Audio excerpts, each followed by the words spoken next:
Mathanggi sinda aikhoida uhaliba asina Baladeva Pratap Singhna police nupi sing adubu puduna police station tamna laki adubu lakliba lambi adu police station yaugadaba kilometer nipan amu watlibani Mathanggi sinda aikhoida uhaliba asina CBI officer Satyamurthy arsi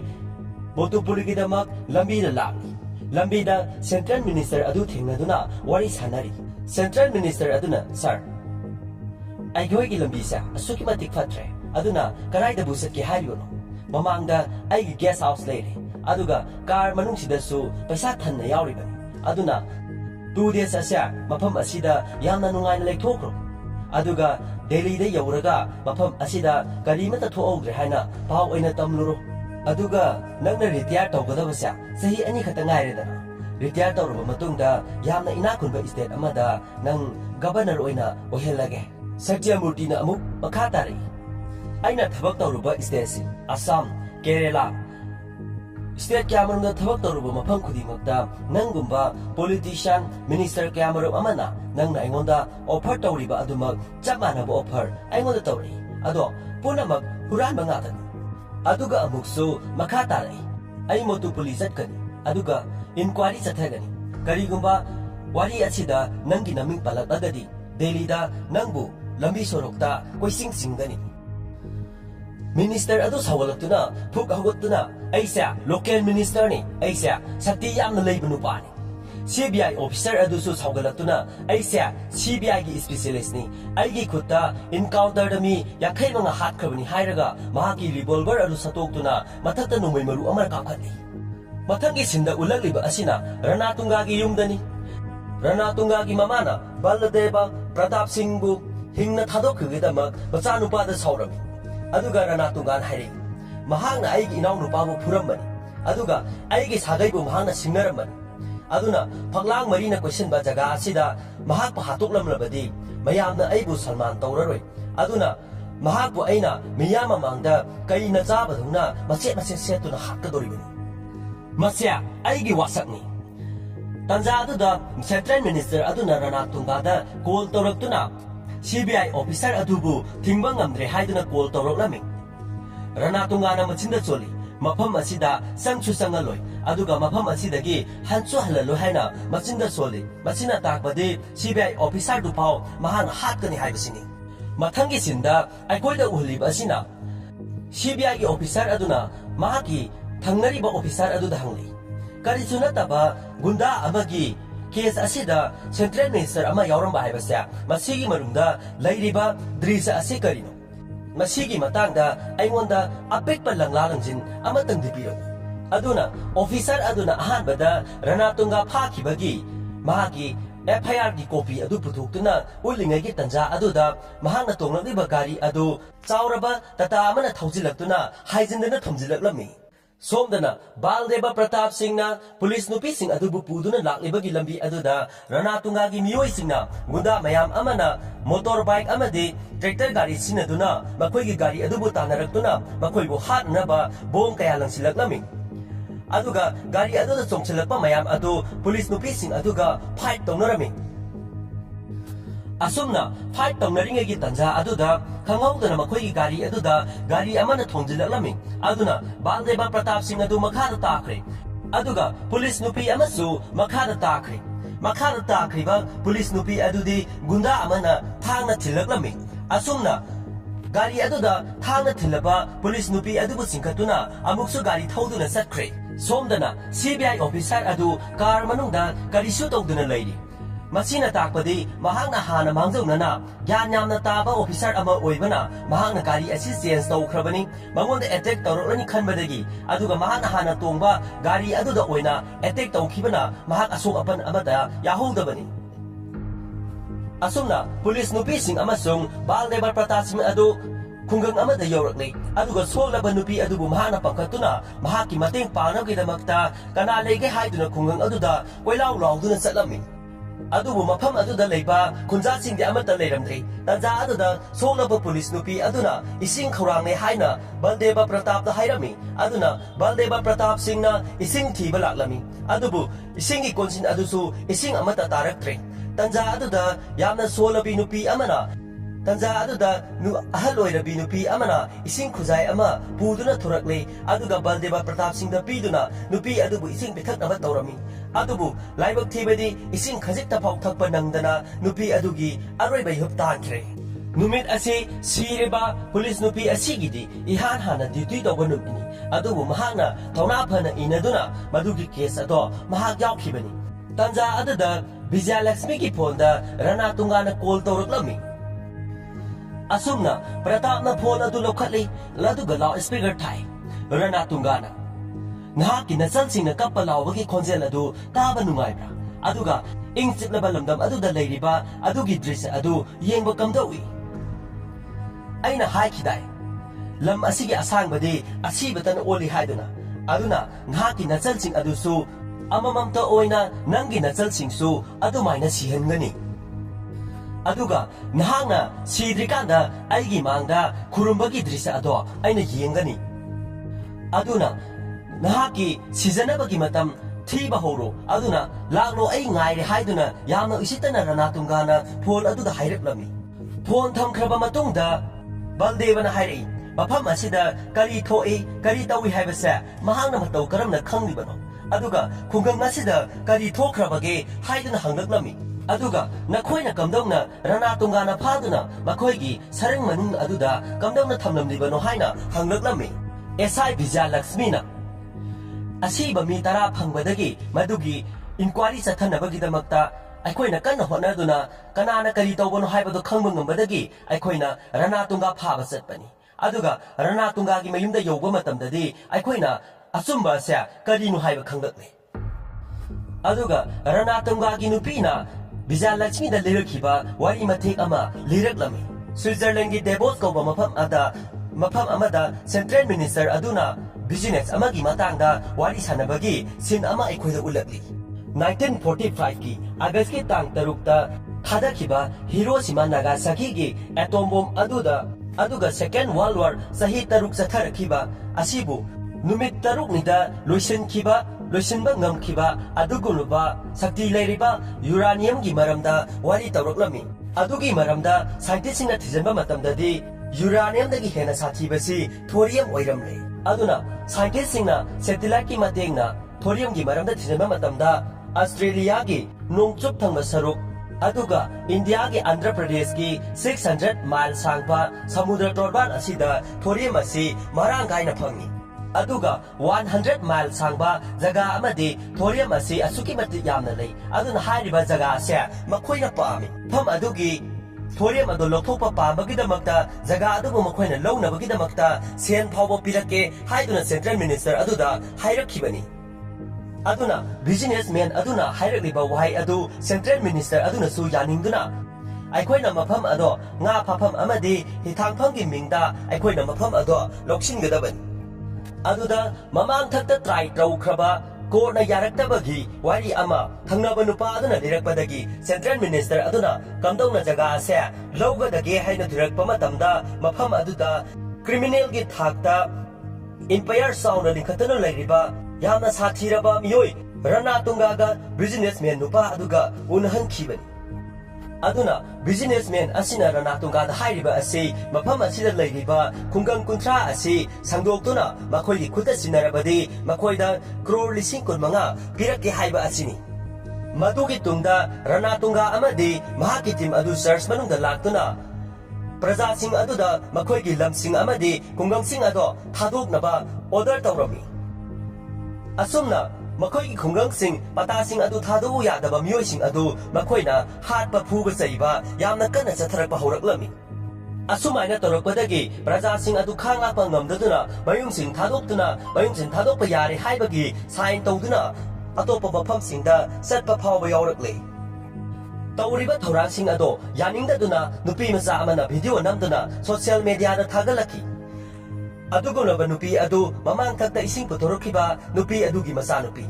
aduna hairiba nupi asi Rana Tunga amadi Central Minister na loktuna duna police netuna mayam mamangda mapi phawba segai biduna lekhibani aduna housing nupi ase ngauksat aduna leiribani asumna Vijay Lakshmi na wari lirlaba tungda nakanda phamduna leiriba nupi adu leibak tu asaput kumna hauna sari masigi nupi asini police officer aduna miyam mamangda mapi munchiba nupi adu mahak asi ngauduna leibakpu achapot kumna saribani asumna makhoina sikhraba police nupi adubu jaga aduda phumjillami nupi aduna tawriba drisa adu ubada baladevana yamna nungaitana asuk yamna tamthiba aranba thabak tawraba sibawbada kana amatana nakhoigidamakta kari amata tawbidabara haina hanglaklami madudagi hanubi nupi aduna wari amaga amuk lirakle kungi kunja khara collector office ta makhoigi kun ase amuk hana hanjinba pami hairakpadagi collector office ta thomjilaklami collector aduna nakhoina hanana lam ase pithokpa yari haiduna nakhoina senpham kha lawri haibagi mafam asida sign toramre aduna nakhoina hairido yararoi haibadagi ningai sangdanarakpadagi makhoibu phuduna talakle collector ge office ta thomjaliba makhoi adu ngaiduna leirami asuna nungdangda khul adugi laisangda collector office sakkiba makhoibu halakpa ngaiduna leirambani adubu makhoina halakliba drisa adu uba matamda oiraroi khanduna mafam adu thadoktuna mipum khudima loina satnakhre tanja aduda nupi macha ama changsilaktuna aikhoigi school gi parada school ama bu thingjanbagi damakta nupi macha amana president da school thingjanbagi chithi iki aduna president macha mak laktuna school asibu amuk hana hangdu hanki nupi macha aduna aikhoisu president da chithi isira haiduna hanglami aduga nupa sing aduna su chithi ibada yarami masigi chithi gi marol sing asini ahan bada president na chithi asi pakhiba adu asumna chithi iba loiraduna chithi asibu president da yahonabagi damakta office ta thamlurba tungda makhoina lambida halakpada rana tunga amadi mahaki gunda singna makhoibu tana duna mangakktuna hakibani Rana tungagi nupisu mangakakpa asi yauri asina takpadi mahak asisu mi hatpada yamna halengdaba nupi amani haibasini mangak yaudaba makhoi taragi masa aduni ngasai labukdagi phangkhiba adu asumna wari adu taba loiraba matungda Vijaya Lakshmina aikhoina rana tunga phaba satpa matamda police nupa amata yaudi aikhoina kona police nupa sing ase rana tungagi miyoi ngatani haibase aikhoina kona khanglakpani aduga Vijaya Lakshmina kaptuna aikhoibu amambaka aduda miyoi kya marumna ijat manganki hainasu kaptuna paw asi tamli hanubi nupi aduna aikhoigi sipaising aikhoigi lamdam asigi ngangkhaisingdi inchi khudingi ngakpiri aduga aikhoigi isasing hatokpi khraba aduga aikhoigi khungangsigi jaga khudingi miyoisingna phatraba miyoisingna munbiba asidi makhoigi damakta kana amata lang thengabidi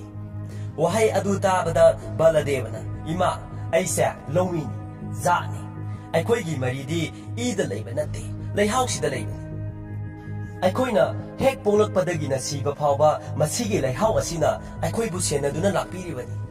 aduga ai sikhrababu amuk hana pura uhaibadi ai ngamloi adubu ai laman kumbani adubu ai laman kungani rana tungabu aina soidan hatkani asumna mathangi sinda ulakliba asina Baladeva Pratap Singh asi police station da lakpagi mami asini adubu police station da di yamna sauna respect the lady signa yamna sauna thari asumna Pratap Singh adu police station manungda changlaknai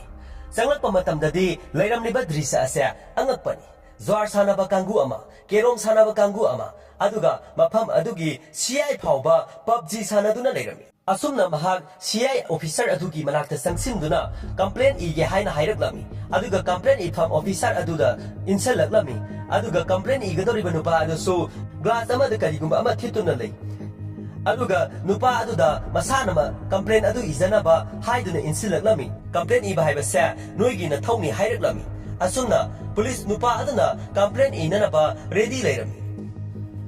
asumna igadorba complaint ado hairaklo haibadagi Baladeva Pratap Singh na igadaba marolado haiba horani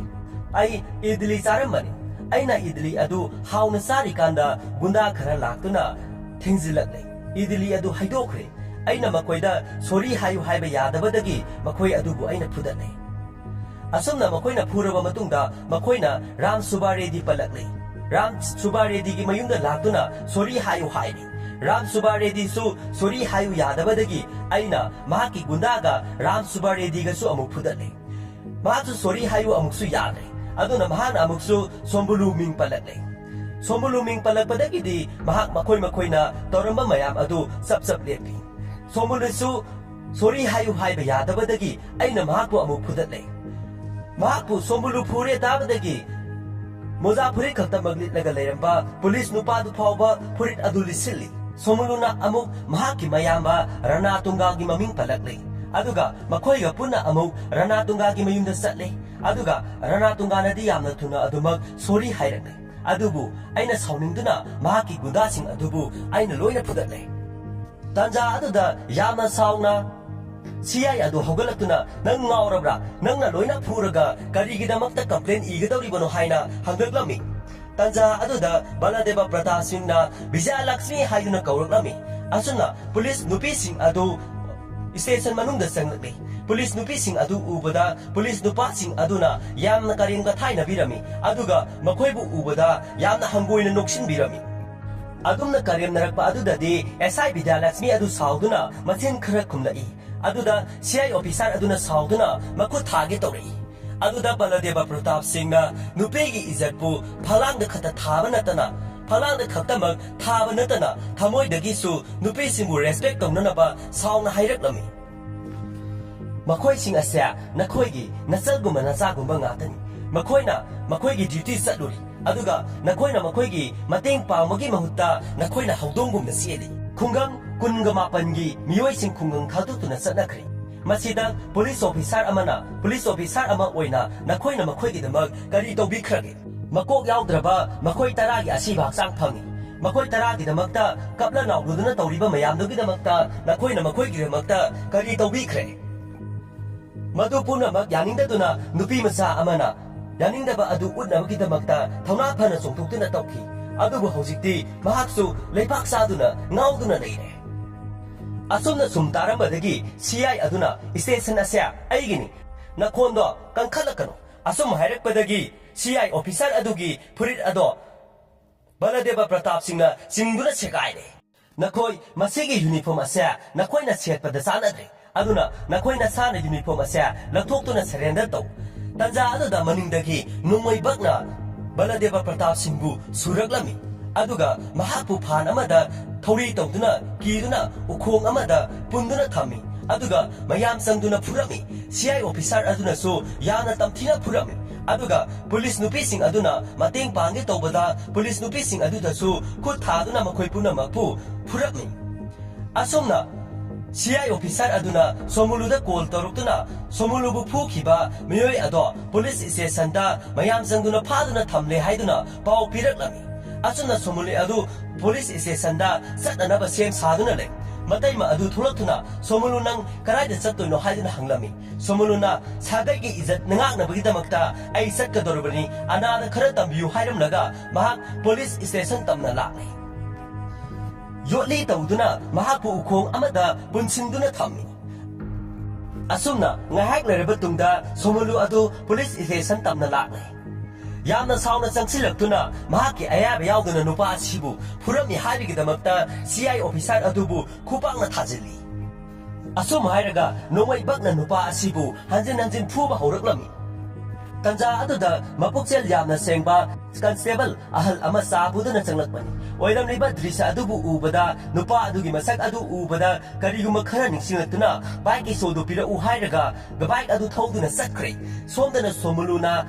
Baladeva Pratap Singhbu phuba lept. Asumna somuluna nupa adu dahangi. Hey crackman nahak asi kanano. Nahakpu aina mafam asida makak kaktun hatpada mafam ase sengdokpada hapta ama sangani. Aduga nangi nakok ado kaklaga aigi yumthak mathakta thekani. Mayumdagi constable nupa aduna CI da nupa aduda kari amata tawganu nupa adu asamba nati haiduna pau piragi. Adu mathong hoktaba wa adu mafam asida tahalak adu haiduna sauraklami. Aduga Baladeva Pratap Singhda khut thananaba amuksu silaklami. Kanghaudana jail manungdagi nupa amana mahakpa haugal anganu sir mahakna haugal angnabadi nakhoi amata lemna thararoi nakhoi amata hingpham leiraroi. Mahak ado soidena hinglamkini hairaga mahaki mamangi wari ama liba hauраklami. Asumna mamang thakta thokhiba Dhaka Central Jail da yamna tamthiraba gunda amakha mahakna yamna nongna changlaraga irai laina maikiba pikhibagi wari adu liraklami. Mahak ase yamna isam chamba atom bomb nate mahak ase bulldozer ni hairaklami. Somuluna usitana mahakase bulldozer oirabadi ayakna betal tengni haina hairaklam asum hairaga mahaki miyoi amada nupa asibu siribra sanglibra haina yengnanaba odotoromi asumna nupa aduna makuta koken kara haiduna Pratap Singhi manaton mayada thami sor sana honduna lerami khamawdana nupa asibu makhongpangna netuna thami asumna masinda mi loina yoksilak Rana tunga masasu laklabra hain hanglami asumna mahakku pulliba yumbi adubu thudetuna langthorai mahakku phaduna leramba pulising adu loina paithokuna tai asumna pulis nupising aduga manaraga Baladeva Pratap Singhna mafam aduda leramba somulu yauraga loina putharagami aduga yamna corrupted oiraba police station aduda leramba officer yauna pulising adu loina hatoktuna thauri yaduna station aduda thamlamle Kanza aduda thamoi sengchaba police constable aduna nupa aduda thagatwai haiduna makhoigi nomoi thambam khusugalai thambam adu taklami asumna makhoi police station adudagi thokraga makhoi mafam amada mamai mabi chamthokli mathangi sinda uhaliba asina rana tunga amadi mahaki team asi police station tapna lakpa asini police station tapna lakpa matamdadi mahaki manau nupa yauna mafam aduda leiba policing loina thauri yanduna leramba adu thengnari tanja aduda ngasai jail manungda leramba nupa adu thoraktuna nang mafam asida laklibase nangi naknaba mari mata yaura nang khara thengna laise phare nangna khara nganna laknamba taragadi hujik mi kunthra yaliba ase kunthra ma thoi suramgadabani hairaklam tanja aduda rana tunga da Baladeva Pratap Singhna call tawraklami Nahangna sahi kaya mi kaya hatuna thamlakhiba ado ngasidi nangi nanaw nupana yanduna leibadu ubada nungaitaba khara makhaidi phawra aduga aibu thirakano ai isam angna nangbu thiduna nangbu loisinba lakani hairaknami asum hairaga phone adu thamkhai nakanda leidiba nupa aduna yamna usitana kanano bulldozer mahaki manakta sasal lakserusanu kariguma mahaki manakta salabadi Yaliba sumaina nahaksu yanjasani haina yamna karyam narami Rana tunga yamna sauna nupa adubu oina thauri yansinduna thamnamlaga mahak adu thokre somdana CBI officer Sertamurti gi sil ulakle tanja aduda CBI headquarter dagi Sertamurti da Rana tunga gi information asi pirakle nupi aduna sir Rana tunga asya India gi court amata da case amata lekte adubu international criminal amaga masak samanai Miyoi asya muthubel kari kalar ni hairakpadagi minga setabada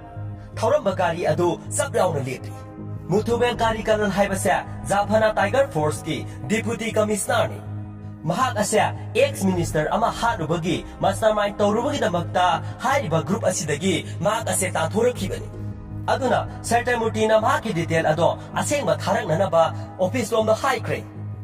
somdana Vijay Lakshmi na Pratap ki manakta changsinduna makoi Manipuri da chalasi haina hairam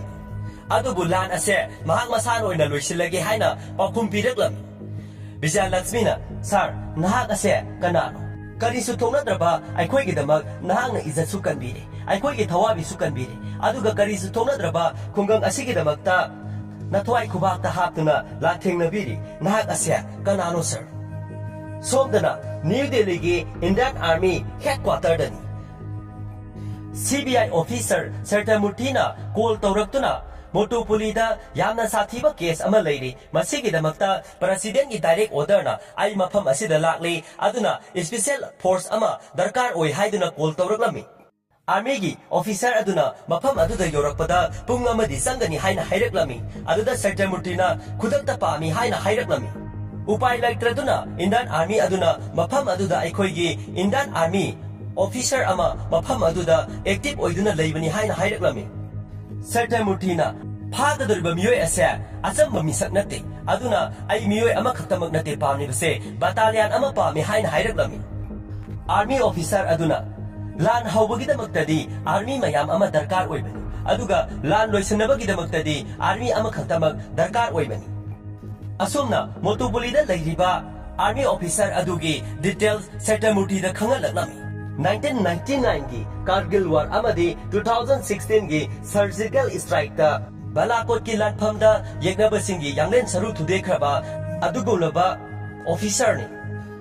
Pakistan की ओइनदी महाक असे मंगलाक नबी बांग्लादेश की Dhaka jail undercover operation चथकी